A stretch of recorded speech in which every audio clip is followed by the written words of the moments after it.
Welcome back to my channel. இன்னைக்கு இந்த வீடியோவில் வில்லியம் பிளேக்கோட த ஸ்கூல் பாய் போயம் பற்றி பார்க்கலாம். வில்லியம் பிளேக்கோட இன்ட்ரொடக்ஷனை இந்த வீடியோவில் பின் பண்ணுறேன். தேவைப்படுறவங்க செக் பண்ணி பார்த்துக்கோங்க.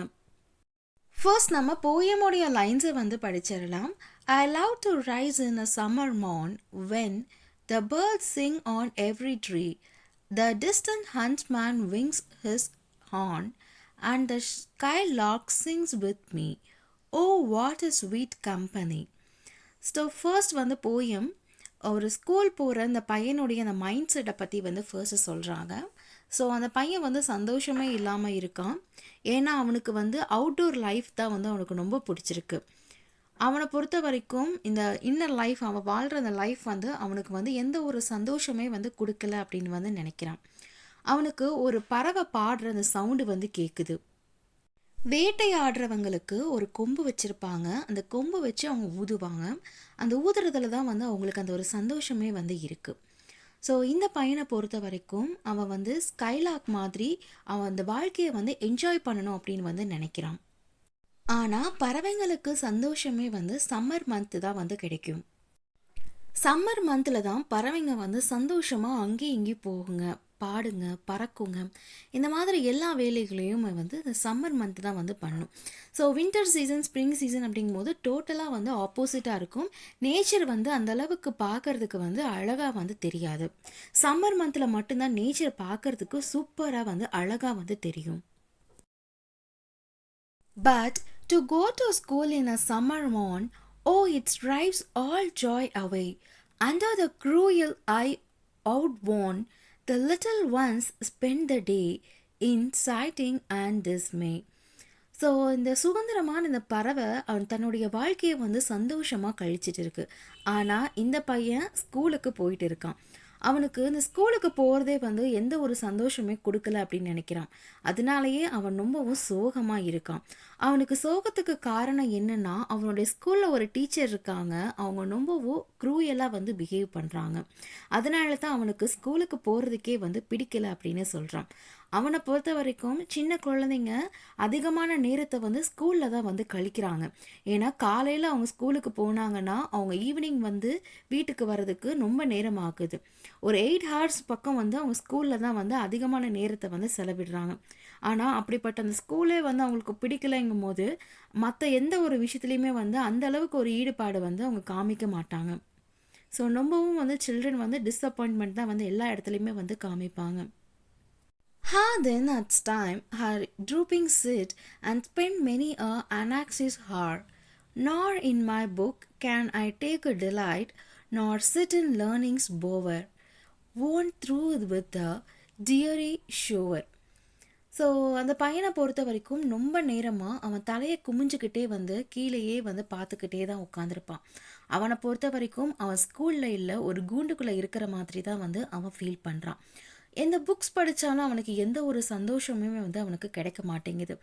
முக்கியமாக ஸ்கூலை பொறுத்த வரைக்கும் நம்மளுக்கு ஒரு ஆர்வத்தை தூண்டுற ஒரு இடமா தான் இருக்கும். ஆனால் அவனை பொறுத்த வரைக்கும் அந்த இடத்துல அவனுக்கு ஆர்வமே இல்லை. ஏன்னா அவங்களுடைய டீச்சர் அவங்க பேசுகிற அந்த வார்த்தைகளே அவனுக்கு எந்த ஒரு சந்தோஷத்தையும் கொடுக்க மாட்டேங்குது. ஒரு ஆர்வம், என்ஜாய்மெண்ட் எதுவுமே கொடுக்க மாட்டேங்குது. அதனாலேயே அவன் ரொம்பவும் சோகமாக இருக்கிறான். முக்கியமாக அந்த ஸ்கூல், அந்த பிளேஸையே அவன் வெறுக்கிறான். ஸ்கூலை அவன் ஒரு கூண்டு மாதிரி தான் நினைக்கிறான். How can the bird that is born for joy sit in a cage and sing? How can a child when fear annoy but droop his tender wing and forget his youthful spring? அந்த பையன் தன்னைத்தானே ஒரு பறவைங்க கூட compare பண்ணிக்கிறான். பறவைங்க போது ரொம்ப சந்தோஷமாக எங்கே பார்த்தாலும் எங்கே நினச்சாலுமே பறந்துட்டு போகலாம். அவங்க மனுஷங்களை மாதிரி மற்ற நாட்டுக்கு போகிறதுக்கு அவங்களுக்கு பாஸ்போர்ட், வீசா, மற்றவங்களுடைய அனுமதி எதுவுமே இந்த பறவைங்களுக்கு தேவை கிடையாது. எண்ணம் போல் எங்கே வேணாலும் சந்தோஷமாக பறந்துக்கலாம். ஆனால் இந்த பையனா தான் கூண்டுக்குள்ளே இருக்கிற மாதிரி நினச்சிக்கிறான். ஸோ கூண்டுக்குள்ளே இருக்கும் போது நம்ம எப்படி பாட முடியும் அப்படின்னு நினைக்கிறான். அவனை பொறுத்த வரைக்கும் இந்த ஒரு ஸ்கூல் அப்படிங்கிறது ஒரு ப்ரிசன் மாதிரி ஃபீல் பண்ணுறான். ஏன்னா அந்த ஸ்கூலில் இருக்கிற அந்த டீச்சர் பார்த்து அவன் ரொம்ப பயப்படுறான். அதனால தான் அவனுக்கு ஸ்கூல் ஒரு ப்ரிசன் மாதிரி தெரியுது. அதுக்கப்புறம் அவன் என்ன சொல்கிறான்னா, இந்த கூண்டு இருக்குது இல்லையா, இந்த கூண்டுக்குள்ளே இருக்கிற அடப்பட்டு இருக்கிற அந்த பறவை தன் கிட்ட இருக்கிற அந்த விங்ஸ், அந்த ரெக்கைங்களை வச்சு மேலேயும் கீழேயும் மட்டும்தான் வந்து அடிக்க முடியும். அதுவே அந்த வசந்த காலம் வரும்போது அது சந்தோஷமாக வந்து தன்னுடைய அந்த சந்தோஷத்தை மற்றவங்க கூட வந்து அது பகிர்ந்துக்க முடியாது. ஏன்னா அது வந்து கூண்டுக்குள்ளே அடப்பட்டு இருக்கிற ஒரு பறவை. O father and mother, if buds are nipped and the blossoms blown away, and if the tender plants are striped, forth their joy in the springing day by sorrow and care's dismay. So finally poet அந்த பையனுடைய பேரண்ட்ஸான அம்மா அப்பா கிட்ட வந்து பேசுகிறாங்க. என்ன பேசுகிறாங்கன்னா, உங்களோட குழந்தைங்கள ஸ்கூலுக்கு அனுப்புறதுக்கு நீங்கள் வந்து திட்டாதீங்க, அடிக்காதீங்க, ரொம்ப வந்து அவங்களை வந்து கம்பல் பண்ணாதீங்க ஒரு விஷயத்த. ஏன்னா குழந்தைங்களும் பார்க்குறதுக்கு எப்படி இருக்காங்கன்னா, ஒரு பறவை, ஒரு பூ மாதிரி தான். அவங்க ரொம்ப வந்து டெலிகேட்டாக இருப்பாங்க.